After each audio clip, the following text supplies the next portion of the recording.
Hello दोस्तों, स्वागत है आपका फिर से आप ही के चैनल में। आज हम ज्योग्राफी में आकाशगंगा के आगे के टॉपिक के बारे में डिस्कस करने वाले हैं। कल हम लोगों ने आकाशगंगा में क्या होता है क्या नहीं होता है, कितने तारामंडल, कितने नक्षत्र, कितने सौरमंडल और तारों की संख्या कितनी होती है, कॉस्मिक ईयर या फिर सूर्य अपने आकाशगंगा का चक्र कितने दिनों में पूरा कर लेता है, पृथ्वी हमारे सूर्य का चक्र किस दिशा में लगाती है, ये सब कुछ हम लोगों ने जान लिया था। तो आज हम देखने वाले हैं इसके आगे के टॉपिक। तो ये 3 टॉपिक्स मैं लिख के रखा हुआ है, मैंने लिखा हुआ है जो जिसके बारे में हम आज डिस्कस करने वाले हैं। तो पहला जो आप देख सकते हैं प्रकाश वर्ष, दूसरा कॉस्मिक वर्ष और तीसरा जो है खगोलीय इकाई। तो हम पहले प्रकाश वर्ष के बारे में जानेंगे। एक एक लाइन में इसकी डेफिनेशन मैं आपको बता दूंगा, क्योंकि ये जो प्रकाश वर्ष जो है ये हमारे फिजिक्स का टॉपिक है। तो इसमें आपको मैं पूरी तरह से नहीं डिस्कस नहीं करने वाला, लेकिन आपको एक लाइन में मैं अच्छे से बता दूंगा। तो प्रकाश वर्ष के बारे में यहाँ शुरू से टॉपिक लिख देता हूँ मैं, हेडिंग प्रकाश वर्ष। ठीक है, अब इसके बारे में हम एक लाइन में जान लेते हैं प्रकाश वर्ष क्या होता है। ये फिजिक्स का टॉपिक है दोस्तों। ये दूरी का मात्रक होता है ये। और अगर इसका डेफिनेशन पूछा जाए तो एक लाइन में हम इसे कह सकते हैं कि प्रकाश द्वारा एक वर्ष में तय की गई कुल दूरी को ही हम प्रकाश वर्ष के नाम से जानते हैं, है ना। तो अगर इसका डेफिनेशन लिखा जाए एक लाइन में, तो प्रकाश द्वारा एक वर्ष में की तय की गई दूरी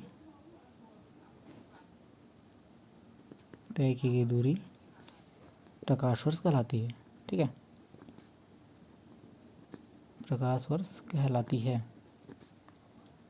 ये एक लाइन में इसका डेफिनेशन हो गया कि प्रकाश द्वारा एक वर्ष में तय की गई दूरी को हम प्रकाश वर्ष कहते हैं। और दूसरा आ जाएगा फिर दोस्तों हमारा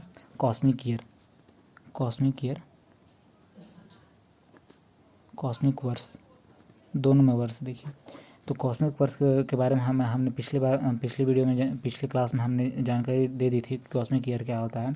तो कॉस्मिक ईयर होता है सूरज द्वारा अपनी गैलेक्सी का, अपनी आकाशगंगा का चक्र 25 करोड़ साल में पूरा कर लेने पर उसे हम कॉस्मिक ईयर के नाम से जानते हैं। अब आ जाएगा दोस्तों हमारा खगोलीय इकाई।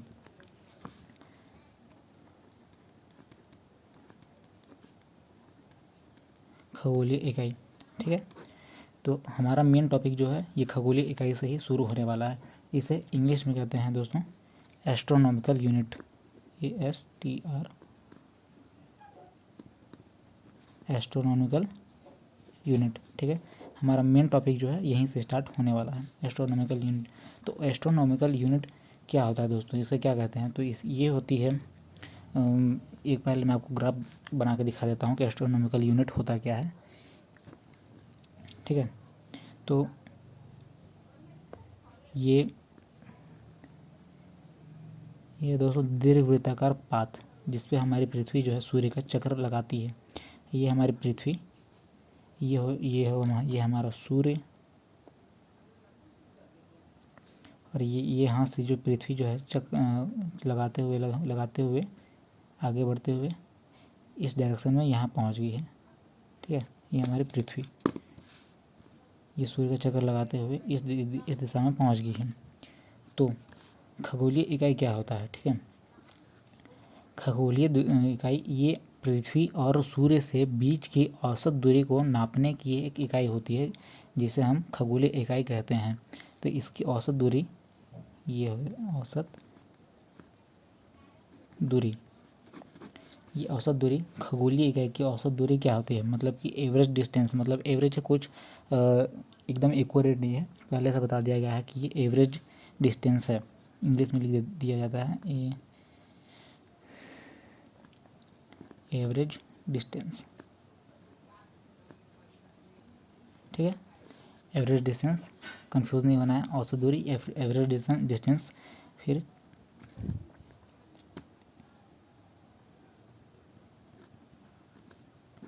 खगोलीय इकाई, इसके बारे में हम जानने वाले हैं। खगोलीय इकाई तो 14.96 करोड़, हिंदी में लिख देता हूँ, करोड़ किलोमीटर।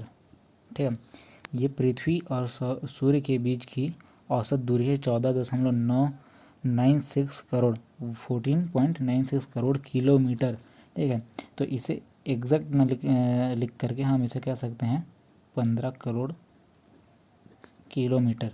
15 करोड़ किलोमीटर मतलब 14.96, 5 से उस पार है तो हम इसको 15, 5 से इधर रहता 14.934, तो हम इसे पूरा 14 लिख सकते थे, लेकिन ये 5 के उस पार है 14.96, तो इसे हम 15 करोड़ किलोमीटर, यही है खगोलीय इकाई दोस्तों है। ठीक है, खगोलीय इकाई, इसके बारे में हम अब आगे अच्छे से डिस्कस करते हैं। अब देखिए खगोलीय इकाई हो गया। अब फिर से मैं इस फिगर को एक बार फिर से यहाँ पर मैं आपको समझा दूंगा। इस फिगर में और बहुत कुछ छुपा हुआ है। ठीक है, तो इसके बारे में मैं यहाँ पर आपको लिख करके बता देता हूँ कि पृथ्वी से सूर्य की दूरी जब बढ़ जाती है, ठीक है, पृथ्वी से सूर्य, ये देखिए ये पृथ्वी और ये सूर्य, इन दोनों के बीच की दूरी को जब बढ़ जाती है तो इसे हम कहते हैं अपसौर। क्या कहते हैं दोस्तों? अपसौर। इसे मैं लिख देता हूँ ताकि आप लोगों को कन्फ्यूज़न ना हो। पृथ्वी से सूर्य की दूरी या फिर सूर्य से पृथ्वी की दूरी, ये भी आप लिख सकते हैं, जब बढ़ जाती है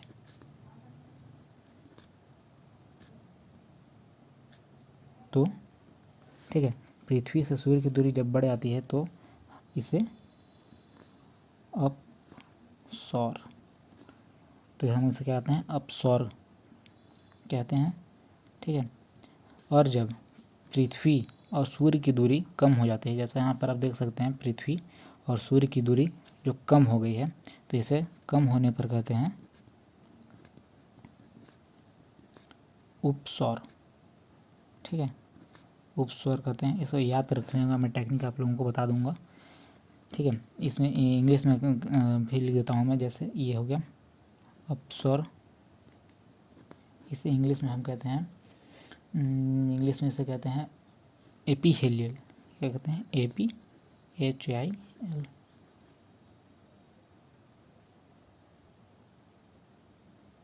एपीहेलियल और उपसौर,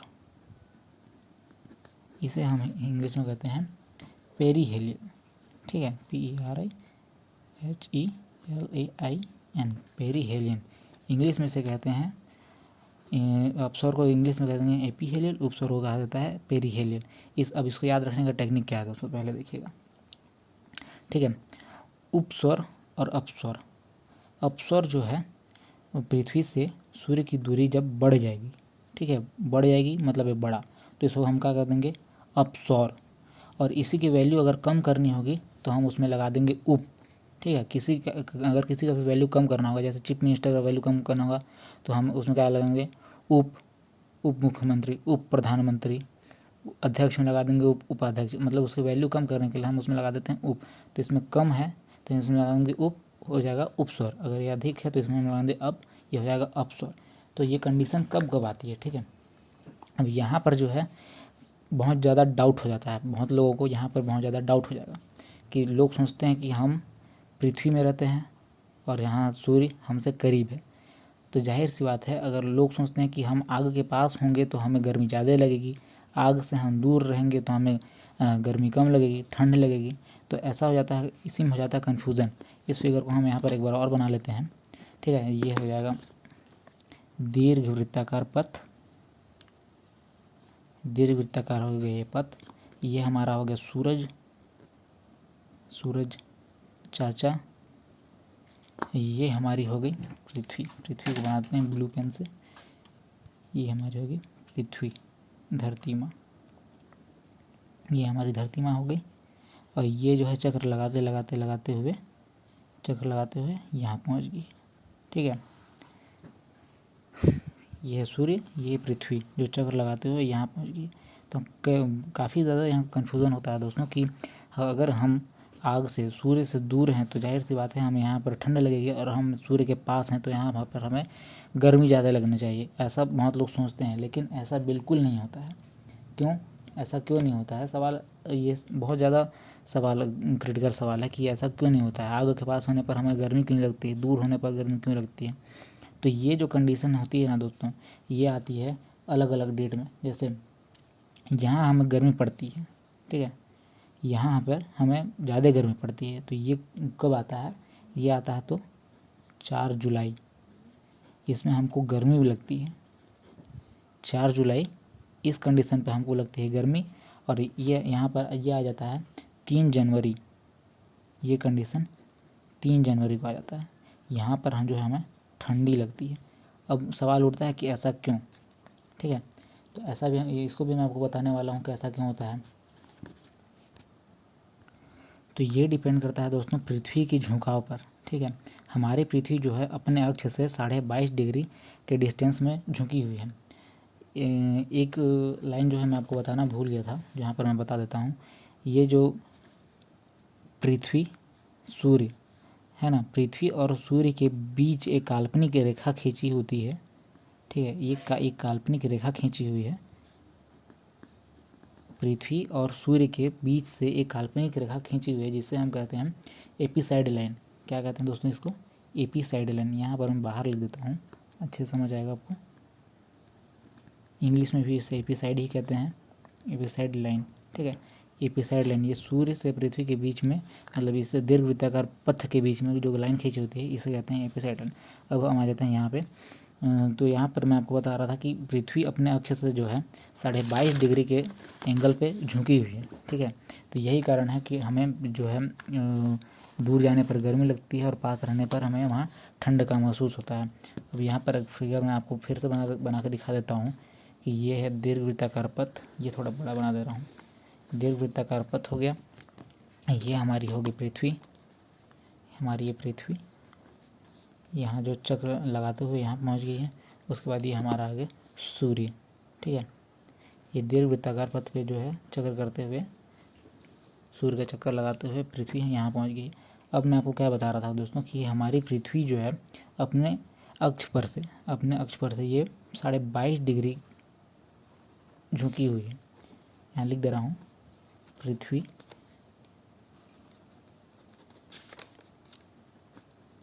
पृथ्वी अपने अक्ष से 22.5 डिग्री झुकी हुई है और इसका झुकाव जो है दिन प्रतिदिन बढ़ता जा रहा है। आने वाले 10 साल बाद ये 22.5 डिग्री 23.5 डिग्री हो जाएगा। और ये ऐसा क्यों हो रहा है ये भी मैं आपको आने वाले क्लासेस में डिस्कस कर दूंगा, समझा दूंगा अच्छे से, ठीक है। तो यहाँ पर जो है पृथ्वी जो है अपने 22.5 डिग्री में झुकी हुई है। और यहाँ आते आते पृथ्वी जो है इस मोमेंटम में घूमती जा रही है, यहाँ आने के बाद पृथ्वी जो है इस एंगल पे आ जाएगी, ठीक है। अब जो है दोस्तों ने यहाँ पर थोड़ा सा कन्फ्यूज़न होने वाला है, आप लोगों को ठीक से समझिएगा। अगर समझ गए तो फिर कन्फ्यूज़न दूर हो जाएगा। अगर आप मैं यहाँ पर आपको नक्शा नहीं दिखा पा रहा हूँ, अगर नक्शा दिखा पाता तो आपको ठीक से समझ में आता। तो आप क्या करेंगे, एक बार दुनिया का नक्शा निकाल करके रख लेंगे और देखेंगे कि अब जब आप दुनिया का नक्शा निकालेंगे, सपोज दैट ये दुनिया का नक्शा है पूरा, इसी मोमेंटम पे होता है, नक्शा आप निकाल के देंगे तो इसी आकार पे होगा, ठीक है। अगर यहाँ से हम एक लाइन खींचेंगे जिसे कहते हैं इक्वेटर, ठीक है। इस दुनिया के नक्शा में एक लाइन खींचा जाता है, इसे कहते हैं इक्वेटर, ठीक है। ये इक्वेटर है। इस लाइन को खींचने पर हमारा भारत जो है, हमारा भारत जो है यहाँ पर उत्तरी गोलार्ध में पड़ता है दोस्तों। एक भारत दुनिया के नक्शा में इक्वेटर के लाइन बीचों बीच एक लाइन खींचने पर हमारा भारत जो है ये उत्तरी गोलार्ध में पड़ता है। नॉर्थन डिस्टेंस में हमारा जो भारत जो है यहाँ पर पड़ता है। और यहाँ जो है हमारी पृथ्वी, समझ जाइए, घूमते जब हमारी पृथ्वी जब यहाँ पहुँची है तो हम ये यहाँ हमारी पृथ्वी में हमारा भारत यहाँ हो जाता है, ठीक है। ये हमारा इंडिया हो जाता है। तो होता यह है दोस्तों कि फिर हमारा इंडिया जब उत्तरी गोलार्ध में आ जाता है, उस उत्तरी गोलार्ध में आने के कारण ये सूर्य की जो रोशनी होती है, ठीक है, सूर्य की किरणें एकदम सटीक यहाँ पर पड़ती हैं। सूर्य की किरणें हमारे इंडिया के ऊपर यहाँ पे सटीक पड़ती है, जिसके कारण यहाँ पे जो है हमें गर्मी लगती है, बहुत ज़्यादा गर्मी महसूस होता है। और फिर जब हमारी पृथ्वी फिर घूमते इस दिशा में 3 जनवरी को पहुँचती है, ठीक है। 3 जनवरी को पहुँचती है। दिसंबर जनवरी को जब यहाँ पर पहुँचती है तो हमारी पृथ्वी में हमारा इंडिया जो है, हमारा इंडिया घूम के दूसरी ओर चला जाता है, दक्षिणी दिशा में चला जाता है, जिसके कारण हम पृथ्वी के दूसरी ओर चले जाते हैं। यहाँ पर जो है हमारा, यहाँ पर सूर्य का प्रकाश हमें कम पड़ता है, ठीक है, धीरे पड़ता है, इसलिए यहाँ हमें ठंड लगती है।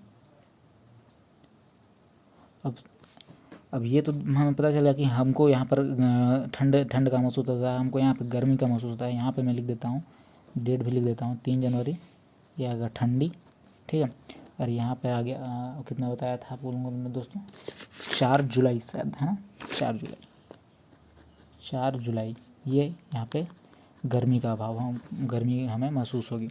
4 जुलाई को गर्मी महसूस होगी। अब इसको भी याद रखने का एक टेक्निक है हमारे पास कि पहले कैसे हमें कैसे पता चलेगा कि हमें ठंडी कब लगती है और गर्मी कब लगती है। तो जनवरी दोस्तों साल के शुरुआत में आ जाता है। जनवरी साल के शुरुआत में आ जाता है, तो हम पहले जनवरी को गिन देंगे, और जो बाद में आता है वो है जुलाई। ये साल के बाद में आता है। जो पहले आएगा ठंड, बाद में आएगा गर्मी, पहले आएगा ठंड, बाद में आएगा गर्मी।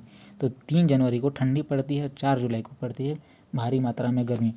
अब हमें ये तो पता चल गया कि इक्वेटर लाइन खींचने पर हमारा भारत जो है नॉर्थन उत्तरी दिशा में हमें पड़ता है, ठीक है, उत्तरी गोलार्ध में हमें पड़ता है। और दक्षिणी गोलार्ध में यहाँ पर हम लेंगे तो ऑस्ट्रेलिया देश का एग्जाम्पल लेंगे हम। इस एग्जाम्पल को लेने का भी एक कारण है, बता रहा हूँ क्या, ऑस्ट्रेलिया, ठीक है, ये दक्षिणी भाग में पड़ जाता है। दक्षिणी भाग में पड़ने के कारण यहाँ पे जो है ऑस्ट्रेलिया यहाँ पड़ जाता है, और यहाँ पर सूर्य की किरणें जो है सटीक पड़ती है। तो फिर 3 जनवरी को जो है यहाँ पे बहुत ज़्यादा गर्मी पड़ती है ऑस्ट्रेलिया को। तो दिसंबर से होते हुए यहाँ पे जनवरी आता है, तो सब पूछा जाता है, ये सवाल एक आता है कि कौन सा देश है जो गर्मी के मौसम में क्रिसमस मनाता है, ठीक है। ये सवाल पूछा जाता है कि कौन सा देश गर्मी में क्रिसमस मनाता है, ठीक है। तो वो है दोस्तों ऑस्ट्रेलिया। ऑस्ट्रेलिया एक ऐसा देश है जो क्रिसमस का फेस्टिवल जो है गर्मी में मनाता है। और आप समझ चुके हैं कि यहाँ पर गर्मी क्यों पड़ती है और यहाँ पर ठंड क्यों पड़ती है। ये इस डॉट को भी मैं नाम दे देता हूँ, ऑस्ट्रेलिया, ठीक है, ये ऑस्ट्रेलिया। अब आपको समझ आ गया ना। ये इस टॉपिक को आप अच्छे से समझ लीजिएगा, वीडियो पॉज करके 2 बार देख लीजिएगा इस टॉपिक को कि दूर होने पर भी हमें गर्मी क्यों पड़ती है, पास होने पर हमें ठंड क्यों पड़ती है। एकदम ये सटीक टॉपिक है, ये कई बार पूछा जा चुका है, इसलिए मैं आपसे इसको बार बार रिपीट कर रहा हूँ, ठीक है। इसको आप समझ ही लीजिएगा, ठीक है। अब आपको समझ आ गया ना कि कौन सा देश गर्मी में कब क्रिसमस मनाता है, ठीक है। इस लाइन को हम कहते हैं इक्वेटर, जो अर्थ के नक्शे में बीचों बीच खींचा जाता है। वो ऊपर हमारा आ जाता है उत्तरी क्षेत्र में आ जाता है हमारा भारत, और दक्षिणी क्षेत्र में आ जाता है ऑस्ट्रेलिया, ठीक है। अब आगे बढ़ते हुए हम देखते हैं, ये टॉपिक लगभग ख़त्म हो चुका है, ठीक है। औसत दूरी खगोलीय इकाई, ये लगभग ख़त्म हो चुका है। अब खगोलीय इकाई मतलब औसत दूरी, ये पृथ्वी और सूर्य के बीच की दूरी हो जाती है। अब यहाँ पर मैं बनाता हूँ हमारी मंदाकिनी को। मंदाकिनी में बना लेता हूँ ब्लैक स्पॉट। ये हमारी मंदाकिनी, हमारा अपना मिल्की वे, हमारा अपना गैलेक्सी। मंदाकिनी ही क्यों बना रहा हूँ ये आप बताइए। वो इसलिए क्योंकि इस पे ही हमारा कहीं सूरज है, तो हमें अपनी मंदाकिनी से ही मतलब होगा, ठीक है। अब यहाँ पर मैं 100 बार मंदाकिनी तो नहीं बना सकता। अब हमारा जो जान पहचान है वो एक और आकाश गंगा से है, वो क्या हो जाएगा, देवयानी। उसे मैं यहाँ बना देता हूँ ब्लू, ठीक है। ये देवयानी हमारा पड़ोसी आकाश गंगा, ये देवयानी हमारा पड़ोसी आकाश गंगा, ठीक है। अब यहाँ पर मैं बना देता हूँ सूर्य, ये हमारा सूर्य हो गया। अब इससे सबसे पास का, सूर्य से सबसे पास का तारा, इसको भी लाल ही बना देता हूँ, ब्लैक बना देते हैं इसे। सबसे पास का तारा प्रोक्सिमा, प्रोक्सिमा सेंचुरी, ठीक है, ये सूर्य। अब इस आकाशगंगा को बनाने का कारण है क्योंकि पिछली वीडियो में मैंने आपको एक तारे के बारे में नहीं बताया था, जो एक ही बार में नहीं बता सकता था। ये सीढ़ी दर सीढ़ी मैं आपको बताने वाला हूँ। यहाँ से जो दूरी पर है, सूर्य से बहुत दूरी पर एक और तारा है। यहाँ पे है एक तारा, सबसे चमकीला तारा है। इसे हम इसे हम साइरस स्टार क्या कहते हैं दोस्तों, साइरस। पूछा जाता है कि साइरस क्या है, या फिर पूछा जाता है कि सबसे चमकीला तारा क्या है, तो वो हो जाएगा साइरस। ये सबसे चमकीला तारा, इसे ही हम दूसरे नाम से जानते हैं, तो वो है डॉग स्टार, ठीक है। इसी का दूसरा नाम है डॉग स्टार। इसे पूछा ही जाएगा दोस्तों कि सबसे चमकीला तारा और जो सूर्य से बहुत ज़्यादा दूरी पे है, वो सबसे चमकीला तारा है, उसका नाम क्या है, तो वह है साइरस और उसका नाम है डॉग स्टार, ठीक है। इसे बनाए हैं तो इसका नाम भी दे देते हैं देवयानी चाची, ठीक है। ये सबसे चमकीला तारा साइरस, डॉग स्टार। अब क्या हुआ, खगोलवेताओं ने कहा, है ना, खगोलवेताओं ने एक परिकल्पना दी। खगोलवेताओं ने क्या परिकल्पना दी, यहाँ तो मैंने 2 ही आकाशगंगा बनाए हुए हैं, और ब्रह्मांड में जो है 100 अरब से ज़्यादा आकाशगंगा हैं, आप जानते हैं। तो उन 100 अरब आकाशगंगाओं में 100 अरब जो है तारे हैं, जिनसे काफ़ी ज़्यादा मात्रा में जो है प्रकाश निकलती है, बाहर बहुत ज़्यादा प्रकाश निकलती है। तो इसलिए खगोलवेताओं ने एक परिकल्पना का प्रतिपादन किया। उन्होंने कहा कि प्रकाश जो बहुत ही ज़्यादा मात्रा में निकलती है, एक ही जगह से निकलती है, मतलब सारे आकाशगंगाओं को मिला करके एक जगह से बहुत सारी प्रकाश निकलती है, जिससे बहुत सारी क्या कहते हैं प्रकाश हमें दिखाई प्रतीत होती है। ये परिकल्पना उन्होंने दी, तो इसे ही उन्होंने व्हाइट हॉल का नाम दे दिया। इस परिकल्पना को उन्होंने व्हाइट हॉल का नाम दे दिया। मैं यहाँ पर लिख देता हूँ, आप लोगों को कन्फ्यूज़न ना हो, ताकि नोट्स बनाने में भी डाउट ना हो।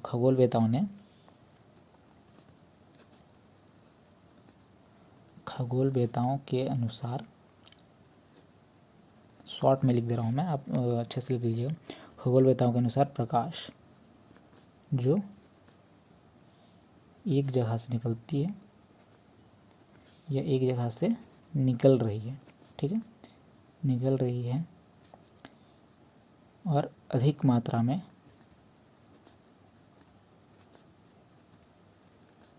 प्रकाश दिखाई पड़ रहा है। ये सिर्फ और सिर्फ एक परिकल्पना है, मैं पहले बता दे रहा हूँ। ये कोई सत्यापित किया हुआ तथ्य नहीं है, ये सिर्फ और सिर्फ एक परिकल्पना है, इमेजनरी थ्योरी है, ठीक है। दिखाई देती है, एक ही जगह से निकलती है, मतलब समझ रहे हैं ना दोस्तों, कि ये पूरे आकाशगंगा को मिला करके जो प्रकाश, उनके स्टार से जो प्रकाश निकल रही है, उसे हम एक ही जगह मान लिए। इसे उन्होंने